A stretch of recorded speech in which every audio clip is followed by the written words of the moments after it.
So, Mr. John, how's your week been? Pretty good. Very busy at work, so that's always a plus. Started reading some Bukowski. Mm-hmm. To get more into poetry, you know. As far as your work is concerned, because you're in Le Food business, has people been kind of taking in social distancing into mind, or are people just kind of just clumped up by the truck? Well, we get mostly call-in orders, so it's just kind of come in, pay if it's not ready. If it is ready, pay and take food. Okay, that's good. But when people do show up, they'll walk-ins are pretty thick. Like we don't get a lot of lines pumped up where we are. So people are still taking it pretty seriously, you know. That's Everyone has a mask and takes hand sanitizer and all that. Good. Yeah. Mallory? My week's been pretty good. Been working a lot.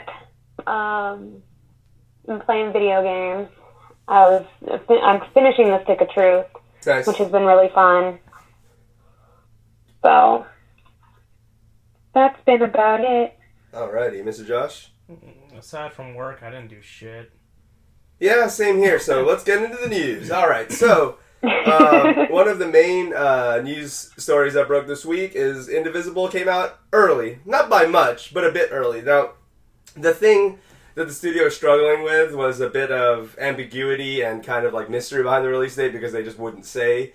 The game originally launched everywhere else but Switch on October 8th of last year, and they went from telling everybody it's coming soon to just not really talking about it to just straight up snubbing people who are asking the question in QAs and whatnot and AMAs. So people started to get a bit restless, and I gotta admit, as I was waiting for the Switch port as well, I got it on Steam, but I was just like, why the fuck would I play it on PC when I could play it on Switch? The superior format for video games. And so while waiting for that, I'm just like, yeah, but it is kind of annoying, though, to not have a release date for literally, like, they wouldn't say, they were basically saying, oh, we just want to make sure it's the best experience possible, which is good, but, like, when, though? So that also is kind of, as a video game developer, I think you do need to take into consideration that that's something that needs to be provided, some sort of information as well. You don't want to end up, like, what fucking game was delayed indefinitely recently?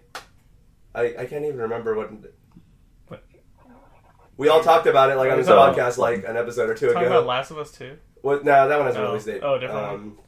Yeah, no, there was a game that was delayed indefinitely. I thought that was it. Oh, well. The Tokyo Ghost one? I don't know. No, I don't think it was a different one. God damn it. It's like a major developer, too. That's the reason I'm annoyed that I can't remember. But anyways, it's just one of those things where, as long as at least they're not doing that, but at the same time, it's still really weird to me when...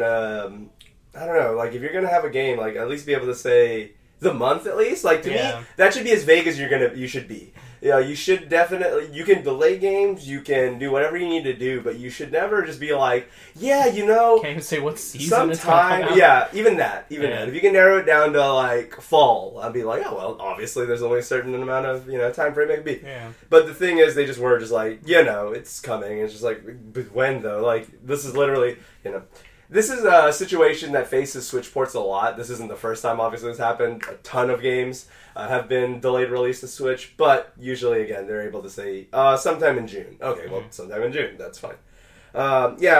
Anyways, despite all this probably unintentional secrecy, the game came out early anyways, so that was a little weird. The game ended up coming out on April 28th, which surprised me because I was actually getting online to see what games were on sale, only to see that Indivisible was A, out already, and then B, on sale. So I went and scrubbed through tweets on their page to be like, oh, did I just miss this final? After checking their Twitter daily since October 8th, 2019, did they accidentally say something on the day I didn't check? But no, they didn't, and they didn't even know that it came out. But what ended up happening, what it looks like, is they did pass QA to be released on the 28th, which is actually the original date they did say behind the scenes to the people who were going to release it, aka Nintendo's eShop. But they didn't I guess, informed them that they were delaying it to the first to do the final patch. So there was a bit of a delay on the day one patch. I guess technically not making it a day one patch anymore. It was just a patch. But the game itself ran pretty fine. I did play it on launch day, and I mean, it ran good. I didn't get to put that much time into it. It's the only reason I had that hesitation. It's not like I hesitated because it was bad. But now that it's obviously past May 1st, as we're recording this, it did add a few different things. They have a frame rate toggle option, so you can kind of do quality over frame quantity. And then you can also do, they also have 1080 dock support now, which was missing from launch as well. It was running on 720 on dock instead of 1080. And then, of course, your typical performance and localization stuff. So I'm sure there were some typos in other languages and whatnot. Obviously, I wouldn't have known that. But yeah, there's that. But overall, the game's out now, and it's fine. I do know that the game itself definitely met a lot of mixed reception because the format of the game is really weird. It's a mix between, obviously it's from the developers of Skullgirls, so Lab Zero is the one who did it, so it has weird fighting game-esque combinations to try to pull off and stuff like that, whilst being a side-scrolling platformer when you're traveling, and then an RPG type format in combat. So a lot of people saw it as a bit of a discord of a mess when it came to the formats being slammed together, but to me it's a novel idea. Obviously aesthetically it's very pleasing. It has that Lab Zero animation, which is always super nice. Trigger Studios did the opening cutscene and everything, so a lot of cool stuff going on. Then there are tons of fucking cameos, including known ones, so these aren't spoilers because I didn't say when it's going to happen, but there are, stuff from like Shovel Knight as well as fucking Zubaz and everybody else who's just ridiculous super best friend memes and that are just in all the games now. So there's that, but I don't know. Did any of you guys have any intention, or have any of you guys played Indivisible? I know I have it on Steam, I just haven't gotten around to playing it. So Steam, no, and Mallory? I haven't, but I was going to pick it up since I don't have a lot to do. There you go. I'm actually searching for it right now. Nice. Update on the Naughty Dog story that we forgot to cover last time. I forgot like a whole page of shit, which is why the podcast ended up being like 30 minutes long, because I totally just ignored half of the news stories. But Naughty Dog had a leak of the information, a bunch of stuff, Last of Us release date, etc., etc. Now, Sony claims that it was most definitely a third-party leak and not a disgruntled employee, as prior stories would have you believe. Now, there's a couple of things, Sony. You still have a bit of egg on your face, because it looks like a cover-up, if I've ever heard of one, because it was the most... They gave no sort of cited facts, no sort of how did they discover this, anything like that. What it sounds like, and I'm waiting for any type of, unless of course they're like threatened with a lawsuit or something and they won't say anything, I'm waiting for the disgruntled employee to speak up and be like, I was pissed off because Naughty Dog does have shitty business practices, didn't pay their employees, etc., etc., so I did leak those. They're all taken down now, but I'm sure if you really look for it, you could find it. You could just watch the entire Last of Us cutscenes from beginning to end and just know the whole game, basically. So, yeah, that happened. As someone who finds Last of Us 2 as a very unnecessary game, I just shrug my shoulders and be like, okay, but when the fuck is Indivisible coming out? Whenever that story came out, which was not long after, funny enough. But, there's that. Everyone has different opinions on severity of spoilers. Everyone has different opinions on expiry dates from when it's just, sorry, too late for you. But I do think that something like this is... I think people tend to fail at looking at the point of the movement, is that if this was the disgruntled employee who did it because Naughty Dog's a shitty company... That is why they did it. They did it because Naughty Dog's a shitty company. I think too many people were caught up around, oh no, they spoiled the game! And it's just like, that wasn't the message that the guy's actions were not to spoil the game, even though it did by proxy. It was, yo, fuck you, Naughty Dog. You're making this cash grab sequel to a game that doesn't need a sequel because of the way it ended. And fuck you for not paying us, you bitches. And that's what it was. It wasn't... You know what I mean? It's just funny to me how people, it's like the point, complete left-hand side of the screen, the person, complete right-hand side of the screen. It's like they just totally didn't get the fact that this person was doing it not to be a fucking dick about the game. He's like, fuck this game. Yeah. That's what he was saying when he did all that shit. So, I don't know.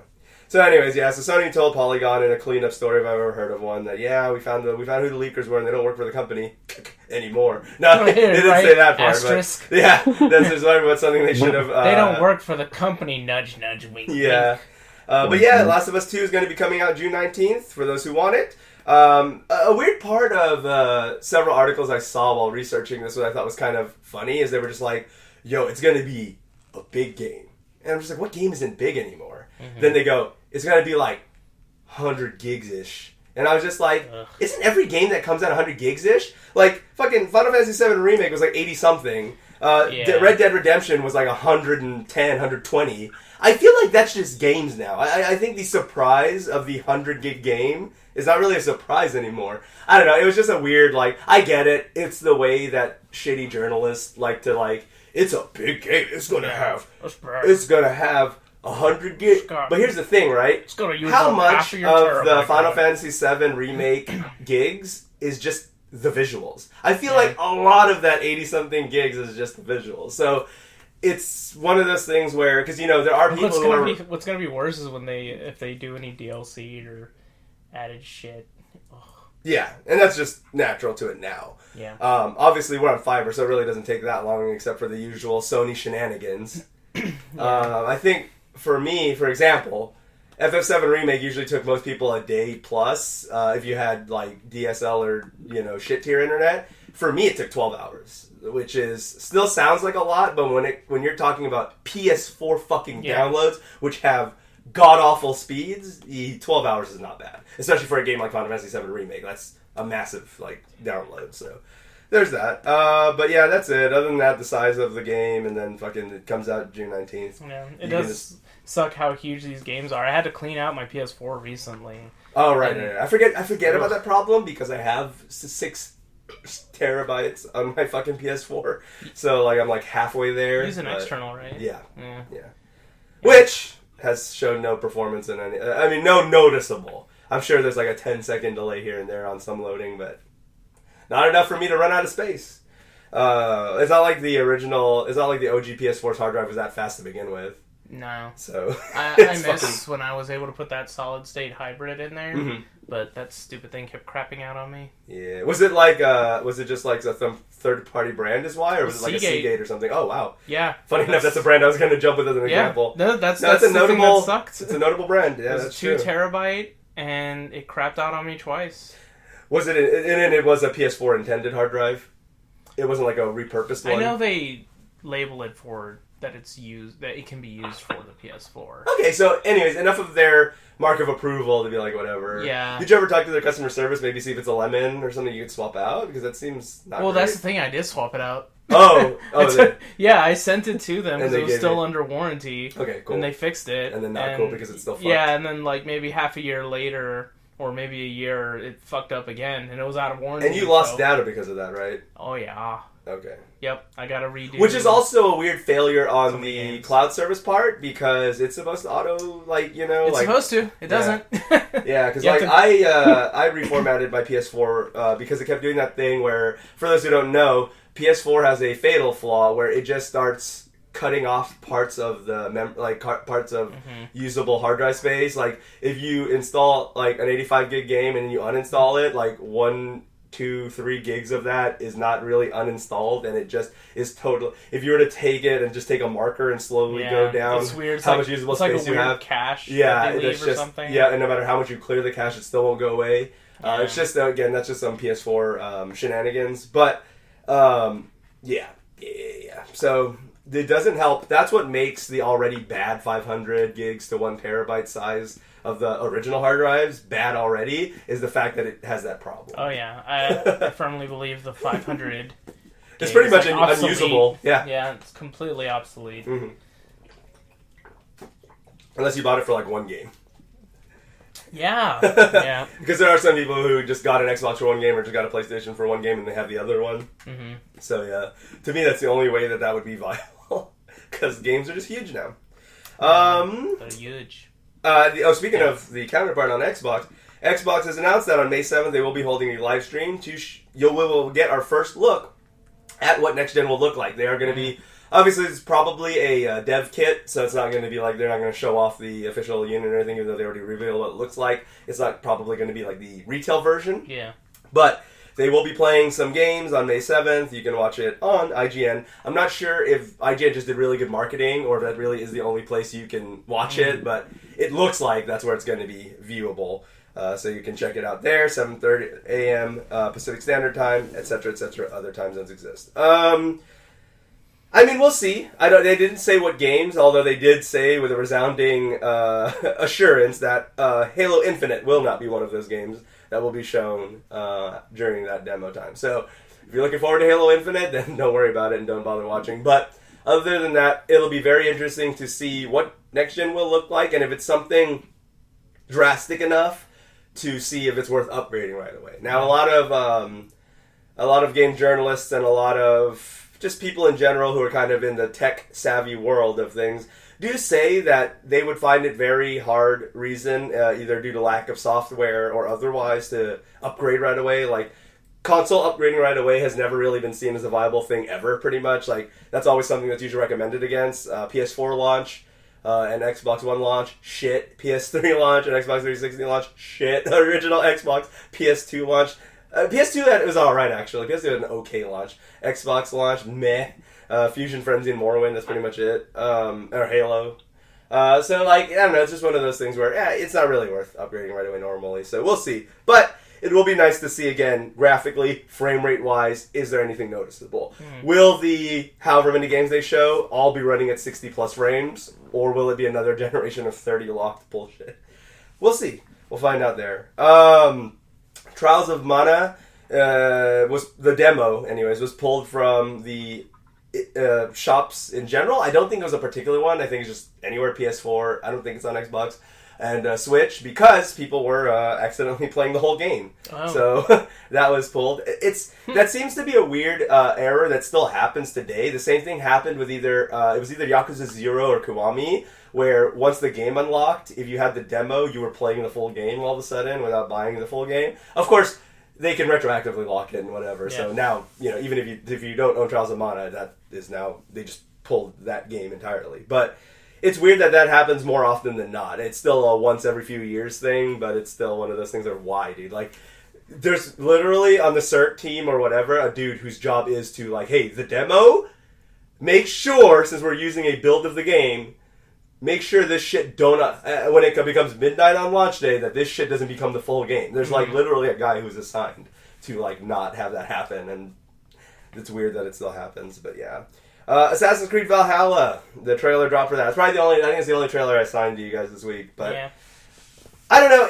It is something we've known about in terms of, if you listen to this podcast, you've known that was going to be the setting and name of the game for months now, but we did actually get to see what it looks like now. However, they did not show any actual gameplay. It's a bunch of pre-rendered nonsense for about 3 minutes. Just some guy who has, like, similar face paint to, that Senua's... Yeah, Sacrifice, yeah. So, yeah, sequel to Senua's Sacrifice confirmed. But, yeah, it looks... It's Vikings. It's fine. I mean, like, with the way Origin and Odyssey play, I'm pretty hyped. I gotta say, I have been tired of the Assassin's Creed series for a long time because the combat's always been shit, and it's just pretty much the same story over and over again, just different time setting.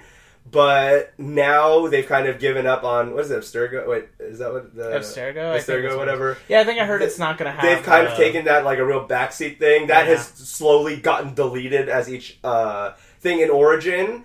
You were, like, some employee. This is, like, years later. Mm-hmm. Desmond's been dead for forever, but, they kind of reference it. In Odyssey, they basically say, man, fuck, that shit's the worst. It happens, like, microscopically, and then like it's pretty much not there. And in Valhalla, I understand that it's pretty much just to delete like the entire even talking about that, which is great because ever since my first Assassin's Creed was Assassin's Creed 2, then I played 1 later on. Ever since the beginning, people always tell me like that they find the storyline kind of interesting. I don't. I've always thought that Desmond's a shitty person and that the whole all it did was I was just like, Ezio's about to... Who the fuck is this simp that I'm playing as? Like, all of a sudden. Yeah, I always found the story is more interesting about the characters you're playing as. Yeah, instead of the company that you work for. Ezio and Connor were way more interesting than Desmond. And just the way Assassin's Creed 3 ended, it was just a huge, like, piece of shit. It was bad. And I remember playing Black Flag, and when I saw that they were still trying to do something with it, I was like, why? Yeah. Fucking why? 3 just should have been the nail in the coffin for that. They should have just been like, yo, sorry if anyone gave a fuck about this bad storyline, but it's done. It's done. Mm-hmm. But yeah, I know, I couldn't believe 4 was still trying to... I think that is actually one of the two...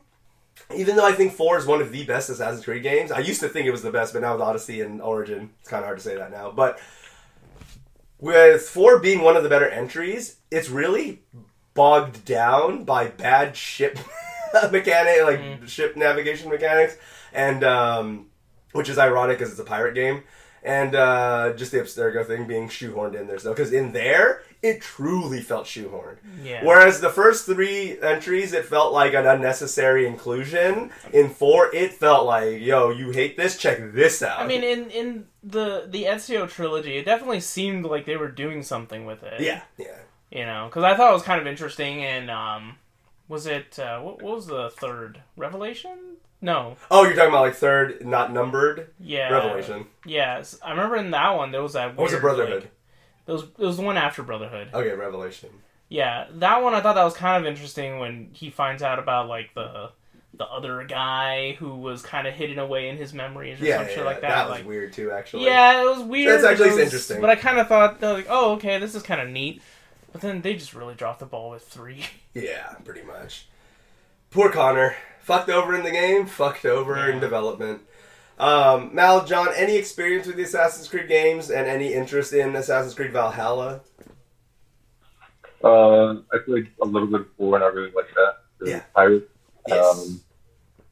I started with 1 and I got really bored with that, like right off the bat. Mm-hmm. So I picked it up again when it came out. Yeah. And I played a little bit of Origin. And Valhalla looks cool, you know? Yeah, for sure. I mean, we didn't see any gameplay with that was a really hype trailer. Yeah, if they keep it on the current train they're on, it should be fun. Mallory? I played a couple of them. I really enjoyed, I think it was the first couple. I really enjoyed those. I kind of fell off at the pirate one, I'm not gonna lie. Mm-hmm. And then I was watching the trailer and I'm actually really excited. I mean, I like the history behind like that era of time anyways, so I'll probably play it. Yeah, I'm definitely curious to play it again. The last couple entries, as I've said 1,000 times already, have just kind of reinvigorated my interest in the series because, like, even though Syndicate, like, was alright, man, that game just was another where I was just like, here's another bad controls, here's another me humping the wall when I'm trying to run after somebody. That, to me, is one of the weirdest Assassin's Creed problems, just where they're like, oh, here I go. I'm chasing this. Oh, nope. I'm humping a wall for some reason. I'm just trying to crawl up a wall that's uncrawlable. Why the fuck does the game allow you to try to crawl up an uncrawlable wall? It's like, is there a ladder? It should be as simple as, like, is there a ladder there? Do not make the character try to run up there. Like, that's simple. Like, there's no point in doing that. I enjoyed when I played Syndicate. What? The fuck? What'd you say, Sean? Oh, no, Patrick, remember we played, what was it, Unity? Yeah, Unity itself was a train wreck because not just was I already tired of Assassin's Creed at that point, but then it was a broken piece of shit. I remember the controversy behind that fucking video. Like, so, we got flamed so hard on that video but they patched it already. Yeah. Going back to people missing the point, I even put in parentheses day 1. Like, the fact is, we disabled the ability we got the disc and we disconnected from the internet to record everything because I wanted to see what the fuck was on that disc. Mm-hmm. Now, there are a lot of games that come out where I feel like I can't replicate glitches. For example, an abandoned videos of mine was 2K20, where I had some glitches for WWE 2K20, but not quite what everyone else was getting. I didn't get walking on air. I didn't get flying into the sky, unfortunately. Yeah. I got weird, like, Charlotte would just keep turning around when she was coming down the entrance ramp and stuff like that. That was kind of funny, but I wasn't going to make an entire video over one scene. But Unity, that game was as broken when John and I played it as the game was known to be broken. We had people, like, we'd be walking through a crowd and people were literally sticking to us. We had people de-rendering. We had lots of cringy problems with that game. So yeah, no, that definitely was one of the worst ones. I'm sorry? Oh, sorry. I was saying we couldn't even progress. It was that bad. Yeah, that's true. We did get stuck at one point where it wasn't letting us latch on to the part we were supposed to latch on to. And then the worst part, the nail in the coffin, was it was about France. Who gives a fuck? France is probably one of the most uninteresting countries. There it goes. Imagine if our statistics is a lot of people from France. Anyways, France to me, growing up, I've looked into different cultures. I've been into medieval stuff. I got into samurai shit, whatever.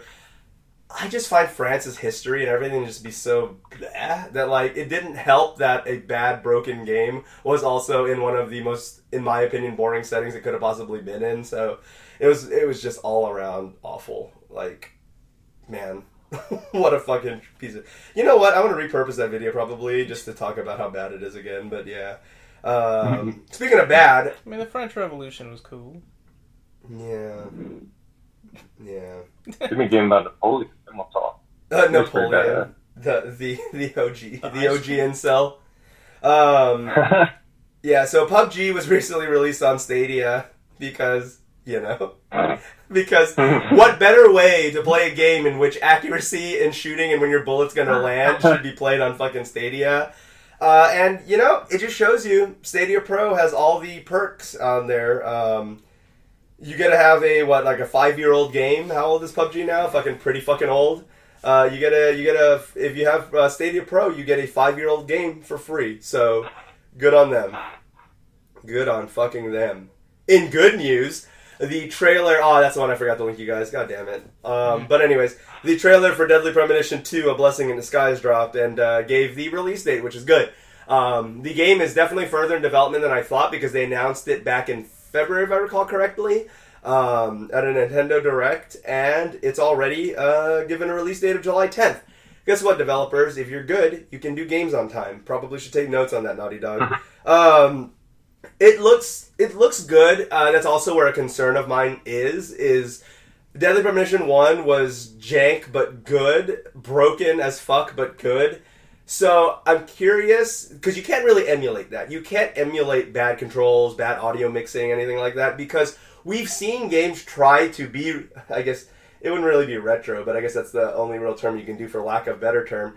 We've seen games try to be retro in a bad way all the time, one of the primary examples being Shenmue 3. Shenmue 3 tried to not age at all over time, and that is why it is the biggest piece of shit game to be released in a long time. It was one of the most funded games. It had one of the most big budget games that games have had in a while, and it was bad. It was really bad because it still has the bad, hello, what are you doing today?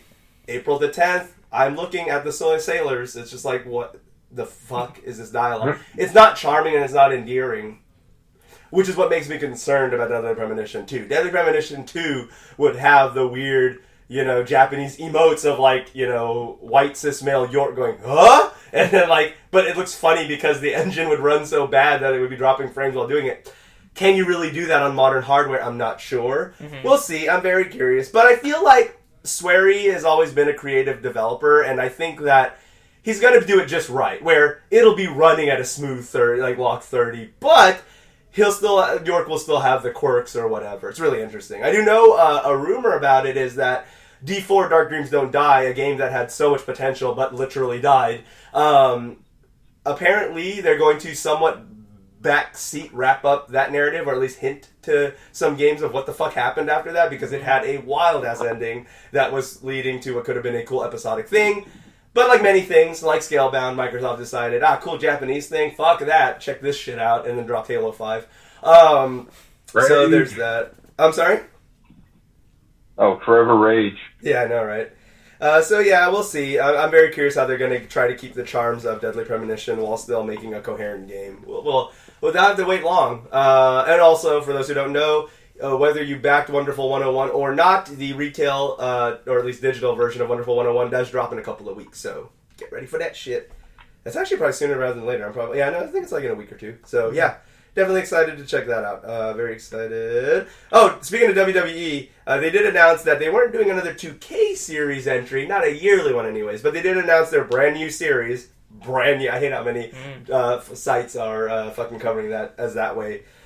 They're doing WWE, what they're calling 2K Battlegrounds. If for those of you who played the last good WWE game, which is WWE All-Stars for the PS3 and Xbox 360, what that one did is it went away from the simulation shit that literally no one wants and added like John Cena jumping 20 feet in the air, grabbing The Rock, doing a fucking, suplex from fucking the sky and shit. Like just really dumb but cartoony shit. The graphics were endearing and cute. Like they were, The Rock, very animated eyebrow, very, pronounced jaw, hilarious caricature of The Rock. But it was fun because it had newer WWE superstars and older ones, and they're all kind of battling it out in this fucking obviously fictional fight.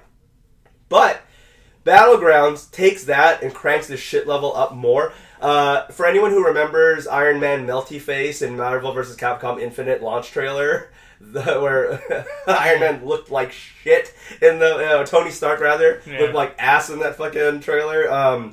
It's kind of like this problem. Charlotte Flair looks like she's a stroke victim when she comes out. They do that. They do a weird. They look like Bratz. That's what it looks like. For anyone who knows what Bratz is, the figure line in cartoon. The little dolls. Yeah. That's what the characters look like in this new game. So it looks like they're going to try to... And that's the thing. I hate how everyone's saying they're taking a new direction. It's the first time the studio is going to try it, so it's probably going to be bad because another studio, I think it was Jack Pacific, did WWE All-Stars.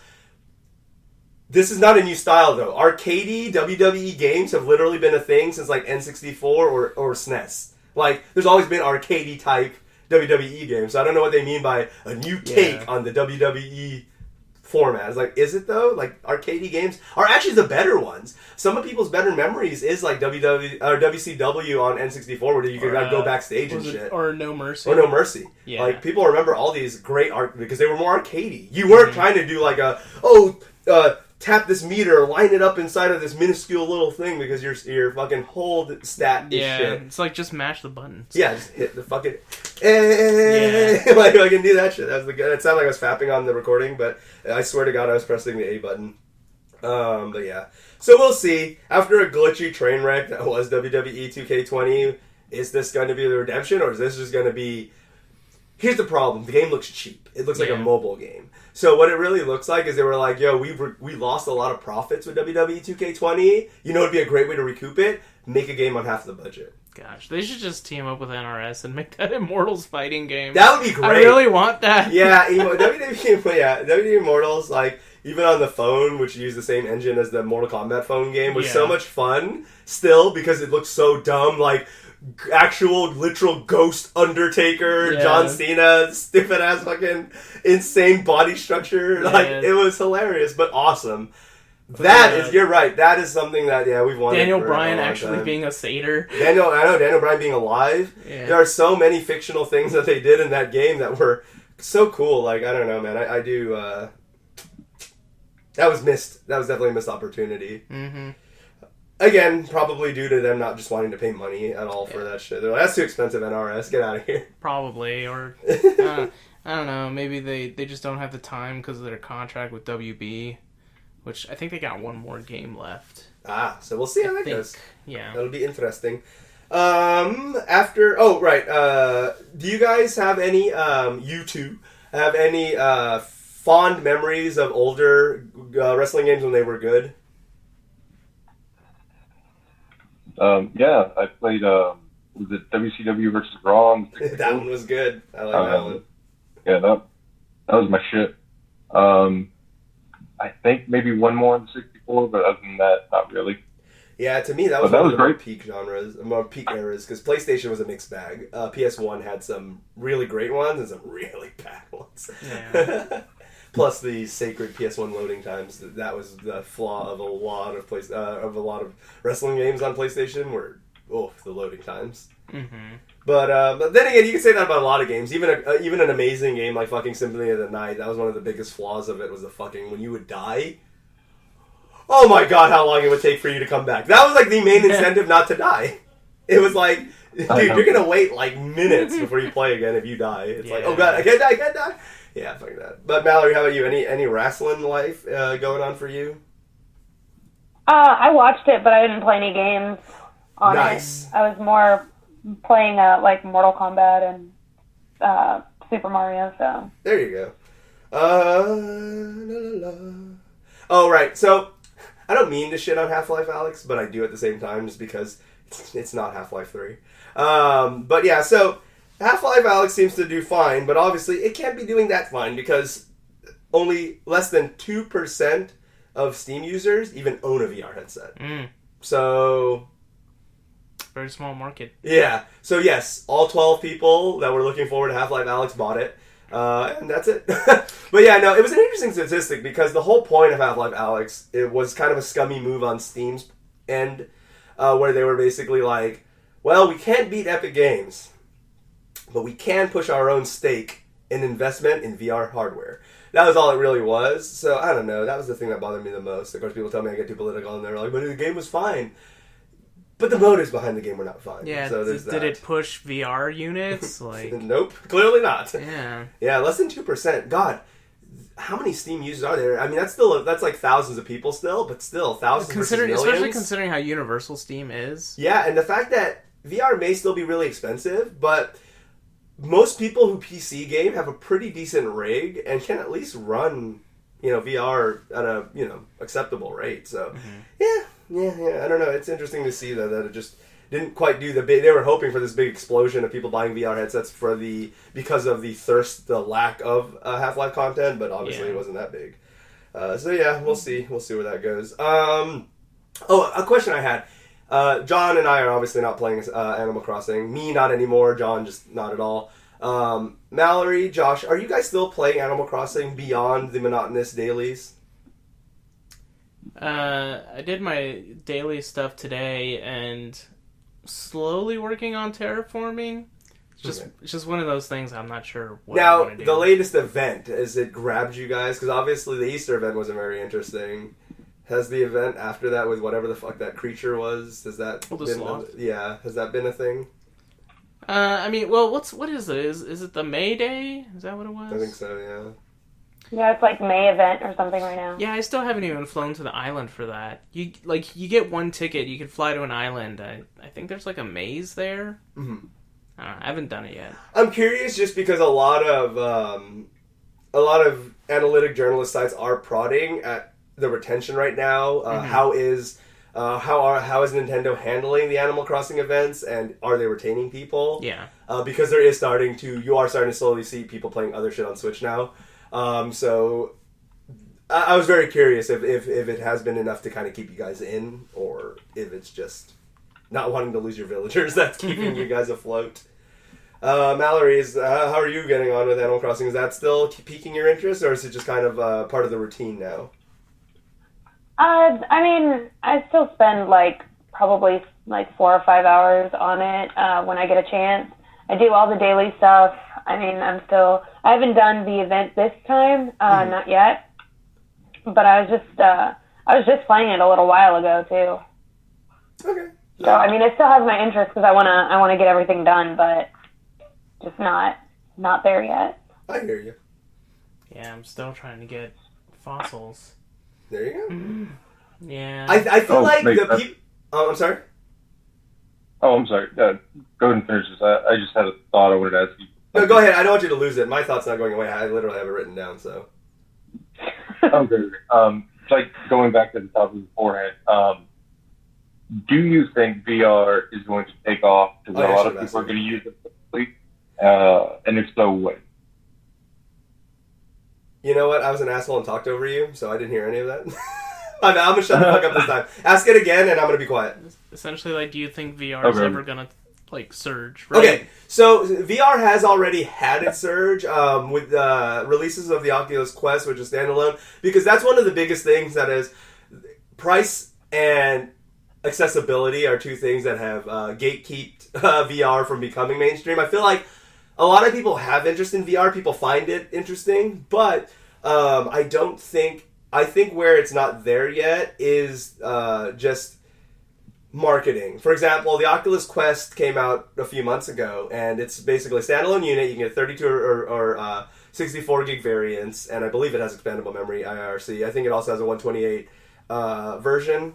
But that's actually, you don't need a PC. You're not tethered to a PC rig. You don't need a PS4. It's about it. Now, the problem is the price ranges. You're 32, you could probably snag one for about $230, $250, but a 64, 120 gigs is running at like $600 or $700. So you get into that territory where the price starts to keep people away. Now, VR games are pretty big, so I definitely don't see 32 gigs to be that viable, especially if it does not have upgradable memory. So I think it's definitely the highest it's been at, but I wouldn't say it's peaked. I think what will make console markets tend to dictate what's more mainstream or not. Like, a game on console will blow up more than a PC game exclusive will ever blow up. And I think that this next generation, how much, because Xbox obviously has their hands in the Vive pie, so they're not really going to create their own VR headset, and PlayStation has PSVR, which is doing fine. It's not really to your point, but just kind of like to expand on, to give an idea of where we're at VR-wise, is VR's definitely come a long ways in terms of software development, though, because especially when PSVR came out, it was basically all just demo shit. Like Arkham VR was one of the original titles for PSVR that did decently, and it was just a really half-baked. It was good. It was decent quality, but very short. You could pretty much go through the whole thing in like 3 or 4 hours. Now, it's not advised you play VR that long anyways because of disorientation reasons, but these software's at least there now where we have actual games instead of a bunch of glorified demos. When VR first came out, whether it be PC or PSVR, it was pretty much just assortment of, shoot the thing game. Oh, it's stuff that you're going to play 5 minutes at a time. But now there's actual proper games, so we'll see. Now, here's an issue that the Oculus Quest has caused, is people, like someone at my work, oh my god, if he listens, I don't know if he listens to the blog, he might actually, but, guy, at least I'm not going to use your name. There's a dude who actually plays VR in the break room at work. That's a little cringy to me, because he'll be sprawled out, spread eagle, for some reason, I don't know why spread eagle, but he'll be sprawled out at the edge of the couch that we have in the break room, spread eagle, playing Beat Saber. No, he stands up when he plays Beat Saber, looks like an asshole, but he'll be like spread eagle playing like some shooting game and stuff like that, and I'm just like, dude, that looks so bad. This is the curse of portable VR. Like, this is not meant to be. So yeah, but anyways, going back to your point, VR's further along than it seems, but still not there. And I think that depends on how much Xbox and PlayStation in this next generation want to push VR will definitely determine where it'll be at and price point wise.